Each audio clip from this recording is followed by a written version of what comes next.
This is the iPhone 13 Pro Max, the 5 months later review. So in this video we're going to take an in-depth look at the iPhone 13 Pro Max, and at the end of the video I will also tell my experience of it and how I've been using it in the past 5 months. So let's get started.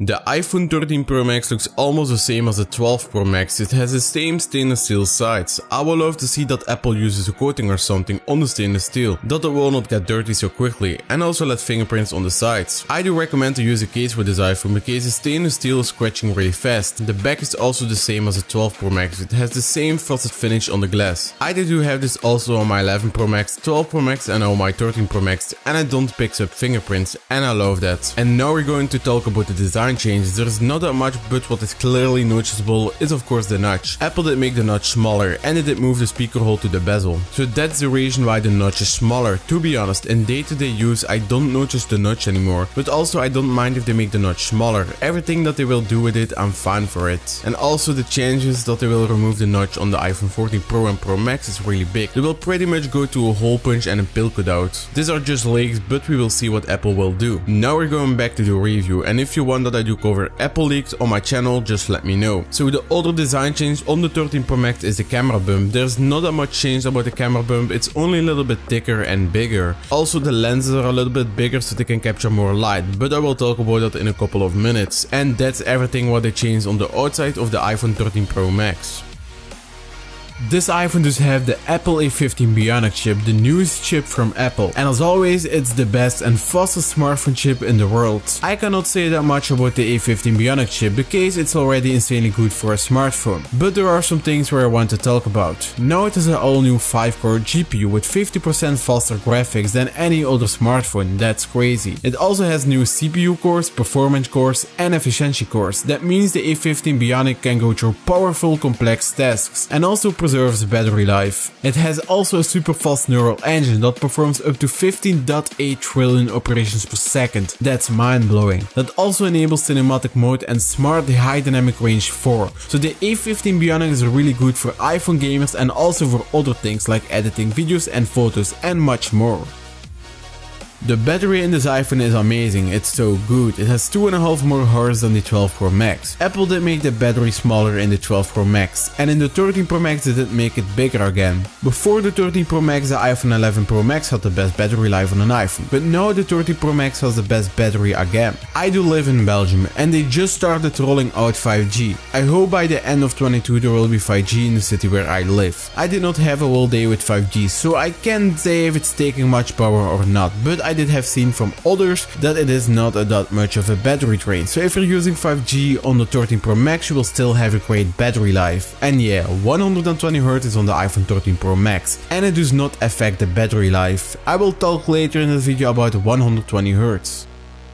The camera did also get a big upgrade this year, as earlier I said that the lenses are a little bit thicker and bigger, so the lenses can capture more light. So that means that the camera does have a better night mode. The wide lenses capture 2.2 times more light, and the ultra wide captures 90% more light. Now the iPhone 13 series has a cinematic mode. That means you can make a video with a blurred out background, so it's technically portrait mode for video. I don't use this so much, but it works really well. The only downside is that it only shoots in 1080p and 30 frames per second. I believe that in the iPhone 14 series they will let it work in 4K and 60 frames per second. Cinematic mode does also work on objects, so if you want to film a camera with a blurred out background you can. So as you can see it works pretty good. It also works on animals. You can also choose how much you want to blur out something. You can also choose what you want that will stay in focus, and you can change the focus if you're recording, or you can also change the focus on how much the background is blurred out in the photo app from Apple. This is really sick. The iPhone 13 series has now also a macro mode. That means you can record or take a photo at a really close distance, up to 2 centimeters. This is using the ultra wide camera and it crops it. You can take really cool photos with it. So Apple did add Apple ProRes to the iPhone 13 Pro and Pro Max. Apple ProRes is a high quality loosely video compressed format. So if you're recording something in Apple ProRes on the iPhone 13 Pro or Pro Max, it will record without compressing the video. I do have a 128GB storage iPhone 13 Pro Max, so I can shoot in Apple ProRes in 1080p with 25 frames per second and 1080p with 30 frames per second. If you have an iPhone 13 Pro or Pro Max with 256GB storage or more, you can shoot in 1080p in 60 frames per second or 4K with 24 frames per second, 25 frames per second and 30 frames per second. Apple ProRes is an extremely big file, so keep that in mind. Here is some footage in Apple ProRes. Also, I did upscale it to 4K because my videos are in 4K. So as you can see, it looks pretty good. Now the iPhone 13 Pro and Pro Max is also a 3x optical zoom. So now you can zoom even more, up to 15 times from the ultra wide camera and 9 times in the video mode.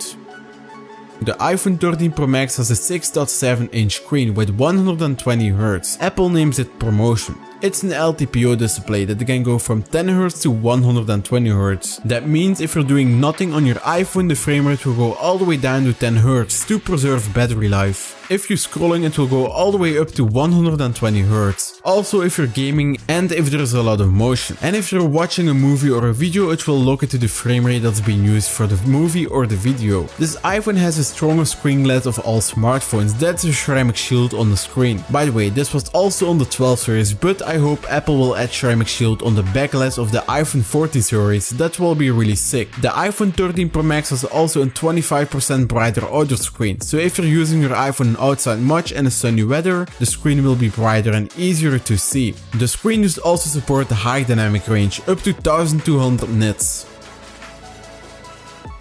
So what is my experience of the iPhone 13 Pro Max after 5 months of use? I can only say, wow, what is this iPhone great. It's so fast and it's so reliable. I did not have a single problem with it in the past 5 months. Also the battery in the iPhone 13 Pro Max, it's too good, I will say. I do mostly charge my iPhone not every day. Mostly I charge it every 2 days. Also my battery condition is still at the 100% after 5 months of use. And I do charge my iPhone 13 Pro Max with the Apple MagSafe Duo, so that will not hurt the battery at all. The screen I do really like. I can see the 120Hz. Some people will not see the 120Hz, but I do. If I pick up an older iPhone that does have 60Hz, it feels not smooth anymore and I can feel and see the difference. Also the screen can go really bright, so you can see it really good if the sun is shining on your screen. Face ID is for me the best unlocking system. The iPhone 12 and 13 series did get an upgraded TrueDepth camera system. From iOS 15.4 that's now in beta, you can lock your iPhone safely with the mask on. That did already work if you did have an Apple Watch, but that was not so secure. So Face ID is much better than before, but that does not mean I don't want Touch ID back. I think it needs to come back. On the iPhone Pro series it needs to be under the screen, and on the non-Pro series it needs in the power button, like what Apple did with the iPad Air and the iPad Mini. To make it clear, they don't need to replace Face ID with Touch ID, but put Touch ID and Face ID on it together. The camera I don't use so much, because I have a dedicated camera, but sometimes I use it for photos and for social media. But I want to use more my iPhone camera for some things in my videos, because the camera is really good.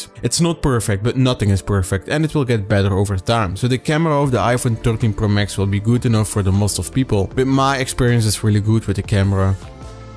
I will be honest, if you have an iPhone 12 Pro or Pro Max, then do not upgrade. If you want the 120Hz, then go for it. If you have an iPhone 11 Pro or Pro Max, I will say wait for the iPhone 14 Pro or Pro Max. If you have an iPhone XS Max or older, I really do recommend to upgrade to the iPhone 13 series, or just wait a little bit longer for the iPhone 14 lineup in September. I will not recommend to buy an iPhone between the iPhone 6 to 11, because all of these iPhones do not have 5G. And I think it's better if you need a new iPhone, just go for an iPhone 12 or the 13 series. These do have 5G, then you're future proof. I can say you need that iPhone or that iPhone because I don't know your situation, so the things I did say is what I do recommend. But if you don't care about 5G or a better camera or battery, just go for an older iPhone between the iPhone 10 and 11. And if you want a cheap iPhone, just wait a little bit longer, because leakers are saying Apple will release in March the iPhone SE 3rd generation with 5G. So this is what I did have to say about it. If you need help to choose which iPhone you should buy, just let me know in the reactions and I will help you out.